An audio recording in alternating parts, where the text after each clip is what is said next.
ఉత్సాహంగా ఉల్లాసంగా చదువు సాగాలి, గొప్ప గొప్ప ఉద్యోగాలు సాధించాలి. Vignan deemed to be university. Pulivendula ZPTC ఉప ఎన్నిక నేపథ్యంలో మాత్రం పులివెందులో చాలా ఉద్రిక్త వాతావరణం నెలకొంది. దీనికి సంబంధించి కూడా వైఎస్ఆర్ కాంగ్రెస్ పార్టీ టీడీపీ కూడా ఒకరిపై ఒకరు ప్రతిదాడులు జరుగుతున్న నేపథ్యంలో మాత్రం ఇక్కడ పరిస్థితి చక్కదిద్దేందుకు డేజిస్తాం స్వయంగా పులివెందులకు పరిశీలించారు. అయితే దీనిపై మనతో మాట్లాడడానికి Pulivendula TDP incharge BTech Ravi ఉన్నారు. వాళ్ళకి ప్రయత్నం చేద్దాం. సార్, ఎందుకు అసలు ఇలాంటి పులివెందుల ఒక వాతావరణంలో మళ్ళీ ఒక పాత సంస్కృతి తెచ్చారంటే వాళ్ళు ఆరోపిస్తున్నారు. అసలు ఏంటి పరిస్థితి?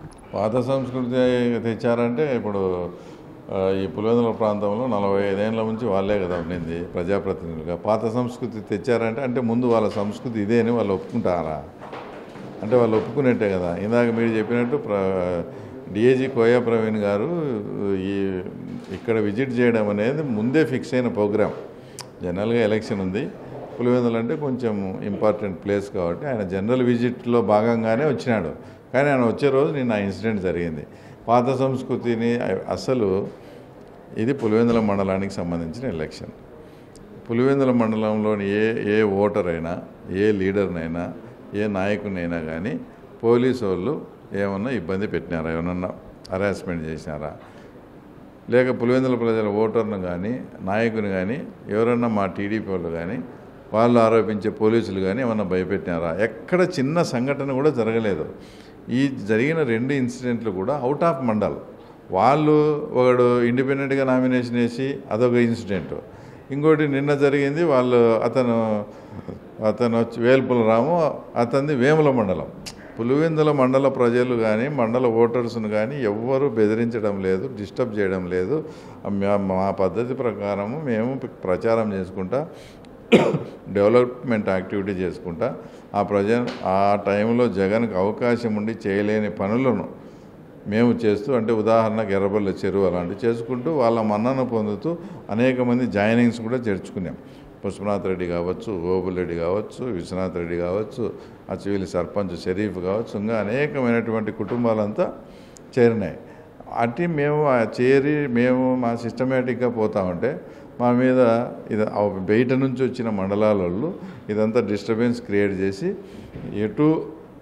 ఒకవేళ పొరపాటున ఏమైనా ఎలక్షన్ ఓడిపోతే దానికి ప్రిపరేషన్గా ఒక గ్రౌండ్ తయారు చేసి పెడుతున్నారు. ఏమని, అదో పోలీసు వల్ల మేము ఇట్లా ఓడిపోయినాం, ఏదో ఆ దౌర్జన్యం చేసి ఇదంతా వాళ్ళ గ్రౌండ్ ప్రిపరేషన్ తప్ప ఎక్కడైనా ఒక పులివెందుల ఓటరుకు కానీ లీడర్కి కానీ మేము కానీ పోలీసులు కానీ ఇబ్బంది పెట్టి ఉంటే వాళ్ళను నిరూపించమను.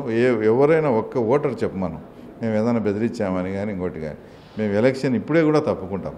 మా పద్ధతి అది కాదు, ఊరికే దుష్ప్రచారం చేస్తూ ఉన్నారు.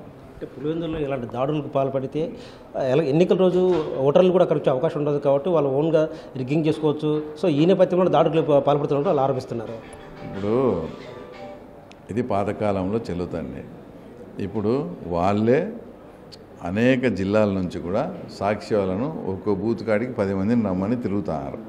తర్వాత మీరున్నారు, టీవీ ఒక 10-15 ఛానల్స్ ఉన్నాయి, మీరు ఇంతమంది ఉన్నారు. నేను సపోజ్ ఆ రోజు అలానే చేసినాను అనుకో, మీరు అప్పుడే వచ్చారు కదా ఆ ఊళ్ళో ఇటు జరిగిందని.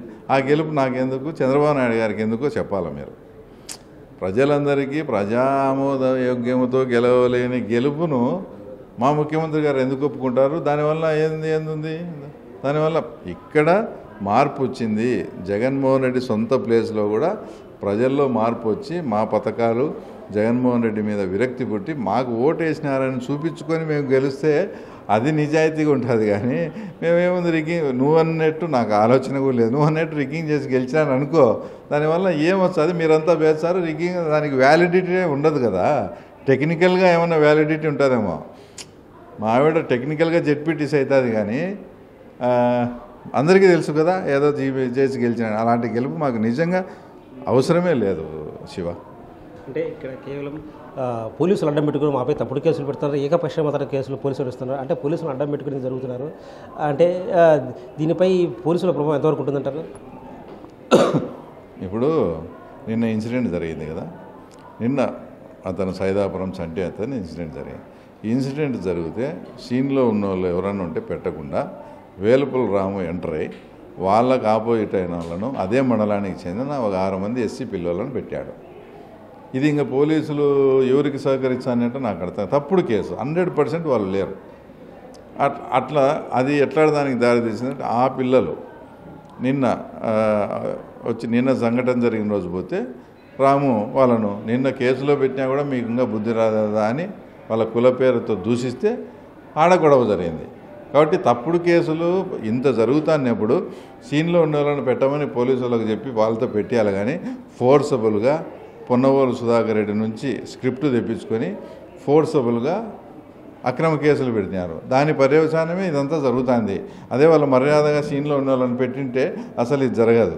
ఆ తర్వాత పోలీసులు అంటున్నారు.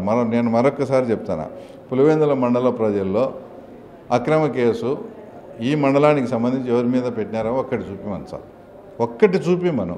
ఇదంతా బయట మండలాల నుంచి వచ్చి వాళ్ళు అవినాష్ రెడ్డి దగ్గర జగన్ రెడ్డి దగ్గర ప్రాపకం చేయాలని వాళ్ళు సృష్టించిన ఈ అల్లరి తప్ప నిజంగా వాస్తవంగా పులివెందుల మండల ప్రజలైతే ఎవరిని డిస్టర్బ్ లేరు, ఎవరిని డిస్టర్బ్ చేయలేరు. మేము ప్రశాంతంగా ఎవరి ప్రచారం వాళ్ళు చేసుకుంటూ ఉన్నాం.